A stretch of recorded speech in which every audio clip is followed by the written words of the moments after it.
പ്രിയപ്പെട്ടവരെ, അസ്സലാമു അലൈക്കും വറഹ്മത്തുള്ളാഹി. ഒരു മരണമുണ്ട്. എല്ലാവരും അവർക്ക് വേണ്ടി ദുആ ചെയ്യണം.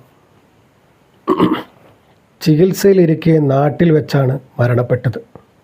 വർഷങ്ങളോളം ബഹ്റൈൻ മിനിസ്ട്രിയിൽ ജോലി ചെയ്തിരുന്നു. സമസ്ത ബഹ്റൈൻ്റെ സ്വലാത്ത് മജ്ലിസുകളിലെയും വിജ്ഞാന സദസ്സിലെയും സജീവ സാന്നിധ്യവും ജീവകാരുണ്യ പ്രവർത്തകനുമായിരുന്നു. ഭാര്യ സൈബുനിസ, മക്കൾ ആഷിബ്, അഷ്റഫ്, അഷിയാന, ഫിദ. വ്യാഴാഴ്ച രാത്രി 10-ന് മനാമ സമസ്ത ഓഡിറ്റോറിയത്തിൽ നടക്കുന്ന സ്വലാത്ത് മജ്ലിസിൽ പരേതിനു വേണ്ടിയുള്ള മയ്യത്ത് നമസ്കാരവും പ്രാർത്ഥനാ സദസ്സും ഉണ്ടായിരിക്കുമെന്ന് സമസ്ത നേതാക്കൾ അറിയിച്ചു.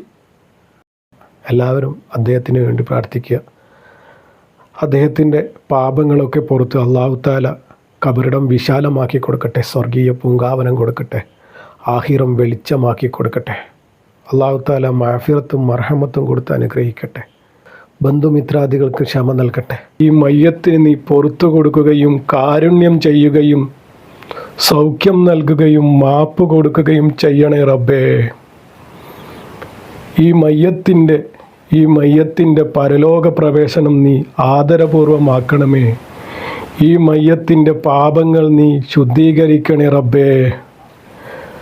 വെള്ളവസ്ത്രം അഴുക്കിൽ നിന്നും ശുദ്ധീകരിക്കപ്പെടുന്നത് പോലെ ഈ മയ്യത്തിൻ്റെ പാപങ്ങൾ നീ ശുദ്ധീകരിക്കണേ റബ്ബേ. ഈ മയ്യത്തിനെ നീ സ്വർഗത്തിൽ പ്രവേശിപ്പിക്കണമേ അല്ലാ. ഖബറിലെയും നരകത്തിലെയും ശിക്ഷയെ തൊട്ട് മയ്യത്തിനെ നീ രക്ഷിക്കണേ റബ്ബേ.